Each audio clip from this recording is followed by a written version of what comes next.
আসসালামু আলাইকুম। আমি এখন আপনাদের যে জমিটিতে নিয়ে এসেছি, এখানে একই সময়ে দুই ধরনের ফসল চাষ করেছে। এখানে ভুট্টার সাথী ফসল হিসেবে লাল শাকের চাষ করেছে। দেখুন, লাল শাকগুলো বেশ সুন্দর হয়েছে। দেখুন লাল শাক।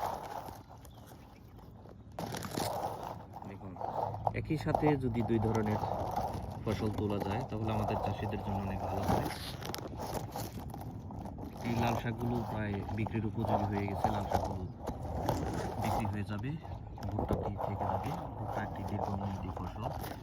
দেখুন,